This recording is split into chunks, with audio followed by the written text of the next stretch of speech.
La première étape de la visite a été la présentation du niveau d'évolution de la zone industrielle de Glodjigbe aux visiteurs. L'honneur est ainsi revenu à Letondi Béton, directeur général de la CIPI Bénin SA, de faire une présentation globale de la zone. Là, nous avons la zone résidentielle qui couvre une superficie de 50 hectares.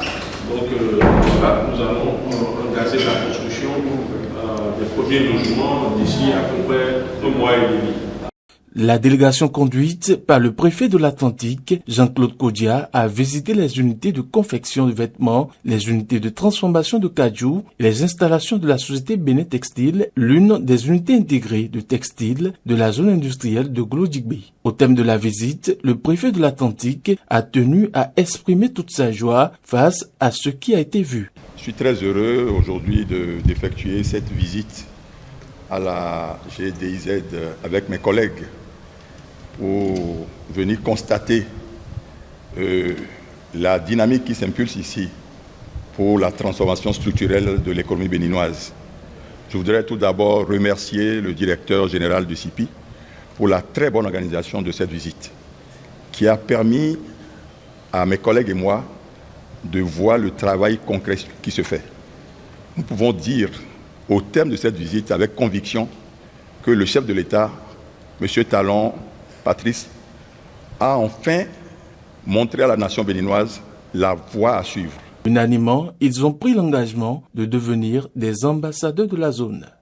Désormais, nous sommes des ambassadeurs pour aller porter la bonne nouvelle aux populations, puisque vous savez que le préfet, c'est l'interface entre le gouvernement et les populations. Et donc, nous allons désormais être les ambassadeurs de la GDIZ pour dire qu'il y a du concret qui se fait. Au sein de la zone économique de Glodjigbe, c'est plusieurs unités déjà opérationnelles qui permettent de transformer sur place les matières premières et de créer de l'emploi. Aujourd'hui, avec cette zone, nous avons des unités de transformation qui sont opérationnelles. Nous avons des unités de transformation de noix de cajou qui nous permettent de transformer nos noix de cajou au lieu de les vendre à l'état brut à l'international. Nous avons des unités intégrées de textile qui nous permettent de valoriser nos fibres au lieu de les vendre au Bangladesh et au Vietnam, qui, cette vente leur permet de développer leurs industries, de créer des emplois et de la richesse. Désormais, grâce à l'impulsion du président de la République et de toute son équipe, nous allons pouvoir capter cette richesse ici en République du Bénin, mettre nos jeunes au travail.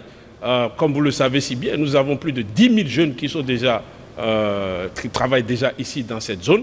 Avant la fin de cette année, nous allons pouvoir passer à peu près entre 35 et 40 000 emplois dans cette zone. La GDIZ a récemment obtenu le statut de port sec, ce qui devrait permettre de stocker des conteneurs pleins et de réduire la circulation à vide des conteneurs entre le port autonome de Cotonou et Glodjigbe.